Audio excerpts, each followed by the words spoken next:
우리 하나님의 살아계신 하나님의 말씀을 같이 봉독하도록 하겠습니다. 친히 나무에 달려 그 몸으로 우리 죄를 담당하셨으니 이는 우리로 죄에 대하여 죽고 의에 대하여 살게 하려 하심이라. 그가 채찍을 맞음으로 너희는 나음을 얻었나니. 아멘. 오늘 본문은 이사야 53장에 대해서 나온 말씀입니다. 12절에 보면 그가 많은 사람이 죄를 담당하고, 또 5절에 보면 그가 채찍을 맞음으로 우리가 나음을 입었도다 하고 나오는 이사야 53장 말씀을 이용한 말씀입니다. 이사야의 말씀을 이용하면서 베드로가 강조하고 싶은 것이 있었는데요. 그것이 무엇이냐면 24절에 나오는 첫 단어입니다. 친히라는 그 단어가 중요한데요. 왜냐하면 즉 많은 사람의 죄를 담당하시기 위해서 예수님께서 우리 채찍을 맞음으로 나음을 입게 하셨던 것은 무엇이냐면, 누가 등을 밀어서, 예수님밖에 할 사람이 없습니다. 등을 밀어서 떠밀어서 한 것이 아니라 하나님의 뜻이기 때문에, 물론 하나님의 뜻이기 때문에 어쩔 수 없이 한 것이 아니라, 강조하고 싶은 건 무엇이냐면 이 친이라는 단어가 뭐냐면요, 아우토스거든요. 즉 뭐냐면 강조적 제기 대명사예요. 즉 뭐냐면 자기 자신을 강조하는 거예요. 즉 어떤 동작이나 상태, 그 사람에 해당하는 것에 대해서 강조하는 건데, 그것은 무엇이냐면, 뭘 강조하고 싶었냐면 자발적인 의지로 된 것에 대해서 설명하고 있습니다.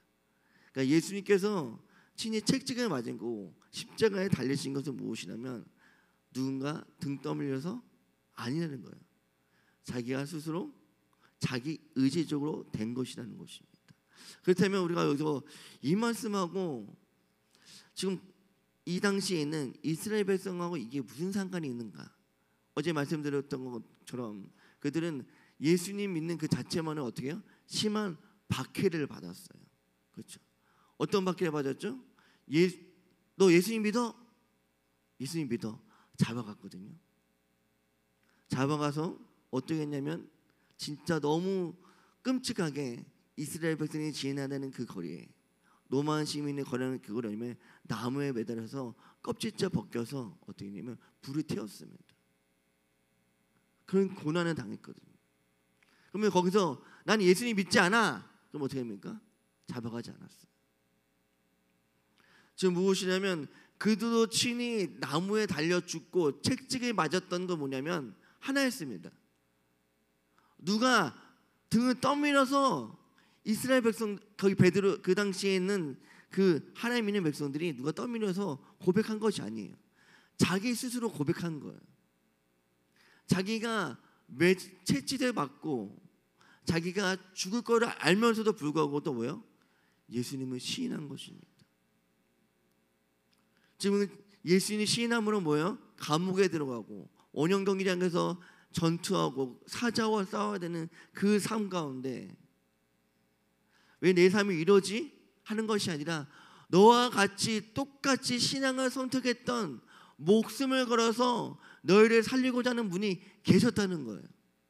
지금 뭐냐면 채찍을 맞고 예수님이 시인함으로써 하는 그들에게 너의 신앙은 진짜 살아있는 신앙이라고 지금 위로하고 있는 것입니다.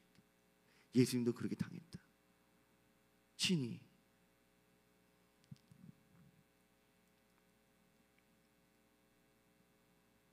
여러분, 우리도 신앙도 누가 등 떠밀어서 믿는 것이 아니죠.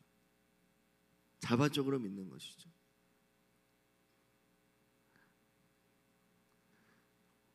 지금 뭐냐면 우리가 핍박인지 알고 어려움인지 알면서도 친히 그를 감당하는 거죠. 왜요? 우리의 신앙은 죽은 신앙이 아니라 살아있는 신앙이기 때문에 그렇습니다. 왜요? 예수님께서 그 길을 걸어가셨기 때문에 그렇습니다. 이론 하나예요.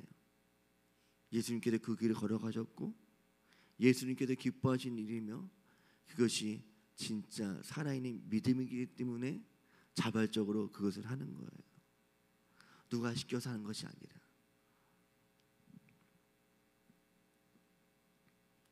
근데 재미있는 건 무엇이냐면, 오늘 예수님께서 그렇게 자발적으로 하셨던 이유 무엇이냐면, 본문에 보면 이렇게 나와 있죠. 친히 나무에 달렸다고 나옵니다. 여러분, 예수님께서 나무가 달리셨지만 대부분 우리는 표현을 어떻게 하죠? 나무로 표현하지 않고 우리는 뭐라고 표현합니까? 십자가라고 표현하죠. 그렇죠? 근데 왜 우리 여기 십자가인 스타로스라고 단어를 쓰지 않고 왜 나무인 크시론이라고 단어를 쓰는 건 무엇이냐면 이유는 하나입니다.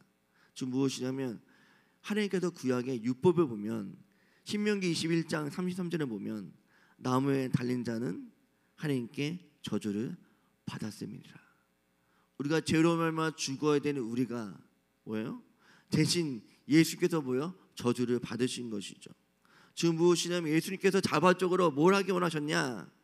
하나님의 약속의 율법을 완성하게 해서 자발적으로 죄를 담당하셨다고 말씀하고 있는 거예요. 우리 신앙도 마찬가지라는 거죠. 우리도 하나님의 말씀을 완성하기 위해서 주님의 뜻이 우리 삶 가운데 이루어지기 위해서 우리는 자발적으로 뭐 어떤 사람이에요? 순종하는 사람이라는 것입니다. 무엇으로요? 예수님의 몸으로. 그렇다면 우리도 마찬가지죠. 우리의 신앙도 뭐예요? 신앙은 예수님의 입으로 하지 않으셨습니다. 자신의 몸으로 자신의 삶으로 하셨던 것처럼 우리 또한 말로 하는 것이 아니라 우리의 몸으로 우리의 삶으로 하나님께 표현해야 된다는 것입니다. 그러면서 이렇게 성경은 뭐라고 나왔냐면 그가 나무에 달려서 그의 몸으로 우리의 죄를 담당하셨고 그 죄로 대하여 죽었다고 나옵니다. 여기서 죽어라는 단어가 무엇이냐면 제거하다, 옮겨지다, 제가 옮겨지다는 단어가 나오는데 즉 뭐냐 구약 시대는 희생의 제물을 드렸죠. 희생의 제물을 드릴 때 어떻게 해요? 동물에 대해서 내가 기도하죠. 나의 죄가 그 동물에게 옮겨짐으로 말미암아 그 죄가 죽음으로 말미암아 우리 죄가 깨끗하게 됐던 것입니다. 왜 그렇게 하는 이거 무엇이냐면 우리 다시 한번 본문 읽어볼까요? 그렇게 우리 죄에 죽으신 이유가 무엇입니까? 24절 읽어볼게요. 시작. 친히 나무에 달려 그의 몸으로 우리 죄를 담당하셨으니 이는 그로 우리로 죄에 대하여 죽고 의에 대하여 살게 하려 하심이라. 즉 무엇이냐면 그렇게 우리의 죽으신 이유는 무엇입니까? 우리를 의에 대해서 살게 하시기 위해서. 즉 뭐냐면 그들이 핍박받고 주님을 시인하는 것 무엇이냐면 의롭게 그들이 살기 위해서 하나님을 시인했던 것입니다. 의에 대해서 살기 위해서는 그 단어는 어디에서 착안이 됐냐면요 로마서 6장 11절 말씀입니다. 이와 같이 너희도 너희 자신의 죄에 대하여는 죽은 자요 그리스도 예수 안에서 하나님에 대하여는 산 자로 여기지어다 하는 말씀입니다. 즉 뭐냐면 의에 대하여 산다는 것은 뭐냐면 하나님에 대해서 산다는 것입니다. 즉 무엇이냐면 그들이 주님을 시인하는 것은 뭐냐면 자발적으로 이렇게 하나님께 내가 핍박을 받는지 알면서도 불구하고도 그렇게 하는 이유는 무엇이냐면 한 가지예요. 살기 위해서. 의에 대해서 살기 위해서. 즉 뭐냐면 하나님의 안에서 살기 위해서 그렇게 했다는 것입니다. 즉 순봉한 삶을 말하는 것이고 나의 삶 가운데 내가 핍박을 받지만 누구를 드러내기 원했냐면 하나님을 드러내기를 원했다는 것입니다. 여러분 핍박을 받아도 고난을 당해도 하나님을 드러낼 수 있는 삶이 될 수 있다는 것입니다. 그리고 마지막에 이렇게 나와 있죠. 그가 채찍으로 맞음으로 너희는 나음을 얻었나니. 어제 이거를 묵상하면서 이것이 좀 마음에 좀 많이 남았습니다. 이걸 어떻게 말씀을 전할까? 예수님께서 채찍에 맞음으로 우리가 나음을 입었다는 것은 해석이 되는데 우리가 채찍을 맞으면서 어떻게 나음을 입을까? 이걸 어떻게 해석하면 좋을까? 그 당시에 그 고난을 당한 자들이 어떻게 위로가 될 수 있을까? 묵상하면서 이런 생각이 들었습니다. 여러분 우리도 채찍이 무엇입니까? 그 당시 예수님 만난 채찍은 무엇이냐면 채찍에 갈고리가 같이 걸려 있었죠. 때리면 갈고리가 몸에 박혀서 긁으면 싹 긁히게 되어 있습니다. 책찍을 맞을 때마다 뭐가요? 자국이 남게 되어 있죠. 그렇죠? 흔적이 남게 되어 있습니다. 여러분, 우리도 예수님의 사랑이라는 책찍을 우리는 맞았습니다. 지금 뭐냐면 하나님 모두 믿는 사람들은 예수님의 사랑하신다는 그 사랑이 우리 안에 자국이 남아 있다는 것이죠. 그 사랑 때문에 우리는 뭐예요? 하나님께 나아갈 수 있고 구원을 얻었으며 우리는 용서를 받았다는 것입니다. 지금 오늘 베드로는 여기서 뭘 강조하고 싶었냐면 그분이 맞음으로 말미암아, 책찍이를 맞음으로 말미암아 우리의 죄의 모든 문제가 해결되었고 그걸 통해서 우리 영혼의 평화를 얻게 됐다는 것입니다. 지금 뭐냐면 예수님이라는 그 자국이, 영원히 지울 수 없는 선명한 자국이, 예수님께서 나를 구원하시고 내가 하나님의 자녀였다는 그 간격이라는 그 자국이 오늘도 우리가 평화를 누리고 안식을 누리는 영적인 의미를 갖게 됐다는 것입니다. 여러분, 베드로는 이 이사야의 말씀에 성취된 눈을 실제로 본 자죠. 그렇죠? 베드로는 예수님께 책찍을 맞은 것도 본 자예요. 왜요? 끝까지 쫓아갔던 사람이잖아요. 물론 3번 부인했지만 3번은 부인하고 어떻게 했냐면 예수님께서 죽으신 그 3일 동안 제자들은 무서워서 한 집에 숨어 있었습니다. 근데 예수님께 부활하셔서 어떻게 해요? 3일 부활하신 다음에 찾아오셨죠. 근데 거기에 누가 없었어요? 의심하는 도마가 없었죠. 근데 그때 11명 제자가 얘기합니다. 야, 10명 제자가 이거죠. 야, 너 예수님 오셨어? 그러니까 도마는 믿지 않았죠. 근데 어떻게 해요? 그 믿음 없는 도마를 위해서도 또 한 번 오시죠. 예수님께서 친히 보여주시고 손을 넣어보라고까지 그렇게 보여주신 줄 불구하고 제자들은 예수님을 쫓기보다는 어떻게 했습니까? 각자 자기 고향으로 돌아갔습니다. 각자 돌아가겠지만 예수님께서 미리 약속하셨던 것처럼 너희 있는 곳에 내가 가겠다고 말씀하셨던 것처럼 그들이 어부지라는 곳까지 찾아가셔서 배고프는 그들을 위해서 조반을 먹이시고 베드로에게 질문하시죠. 뭐로 질문하시죠? 네가 나를 사랑하느냐는 것에 대해서 질문하십니다. 네가 나를 사랑하느냐. 질문은 베드로의 가운데 어떤 자국이 있습니까? 예수님의 사랑이라는 절대 지울 수 없는 자국이 남아있는 것이죠. 그 자국 때문에 베드로는 나음을 입었습니다. 그리고 전 세계를 돌아다니면서 교회를 세우고 예수의 목숨을 바치는 자가 되었습니다. 여러분, 우리 또한 우리 신앙도 예수님이란 그런 자국이 남아있습니다. 그 자국을 기억할 때마다 우리는 어떻게 할 수 있어요? 나음을 입을 수 있습니다. 그 어려울 때 나와 함께 하셨던 주님, 내가 어려울 때 위로해 주셨던 주님, 나에게 힘을 주셨던 주님, 그 자국이 우리 가운데 있다는 것이죠. 여러분, 우리 힘들고 어려울 때마다 뭘 기억해야 돼요? 책찍, 우리가 나음을 입었던 그 자국을 기억하셔야 됩니다. 한 명만 더 소개하고 마치도록 하겠습니다. 사도 바울이라는 사람이 있었습니다. 원래는 사도 바울이 아니었죠. 사울이었죠. 그는 예수님과 예수 믿는 자를 열심히 핍박했던 자였습니다. 그날도 변함없이 어떻게 해요?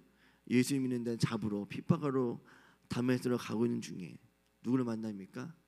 예수님을 만납니다. 눈을 멀게 내고 당신은 누구냐고 물어봤을 때 예수님께 뭐라 했죠? 왜 나를 핍박하느냐? 주문의 사도 바울은 그 가운데 질명이 있고, 물론 나중에 하나님께서 치유를 하셔주지만 예수님의 사랑이라는 선명한 자국이 사도 바울 가운데 남아 있습니다.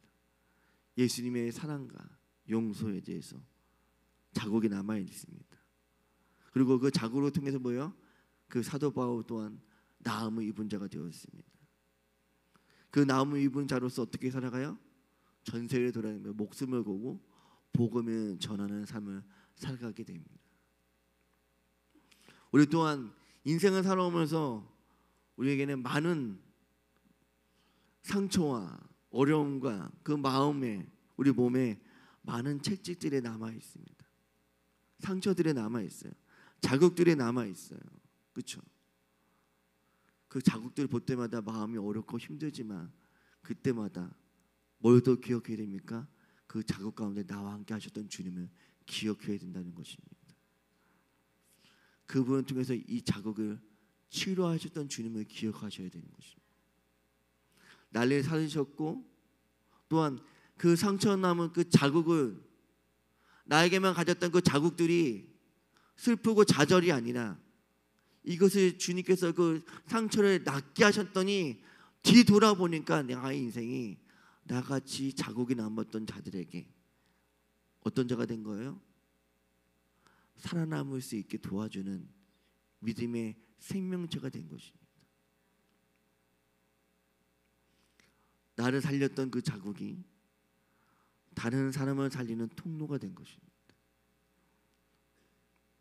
예수님께서 채찍을 맞음으로 우리가 나음을 얻었던 것처럼, 여러분, 우리가 살아오면서 얼마나 많은 채찍이라는 상처와 자국이 남아 있습니까? 그때 그 생각하면 너무나도 마음이 어려운 일들이 너무나 많이 있었습니까? 하지만 그때 그 자국을 주님께서 어떻게 하셨어요? 나음을 있게 하셨습니다. 믿음이라는 선물을 주셔서,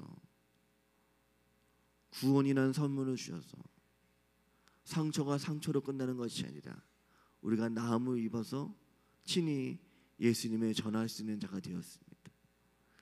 우리는 큰 은혜를 입었던 자인 거죠. 앞으로 우리 가운데 또 다른 상처가 남아 있을지도 모르겠습니다. 하지만 그 상처 하나님께서 나음을 입게 하실 것입니다.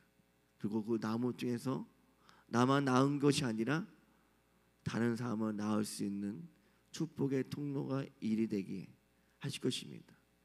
저주가 축복으로 변하게 하실 것이고, 슬픔이 기쁨으로, 찬송께 감사로 변하게 할 것입니다.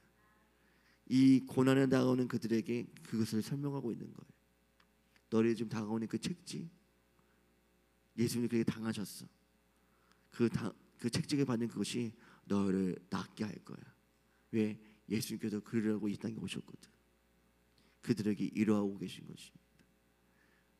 오늘도 우리 가운데 주님께서는 위로하고 싶어 하십니다.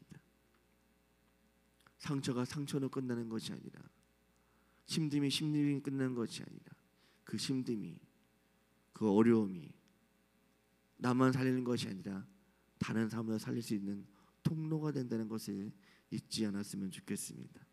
기도하고 마치도록 하겠습니다.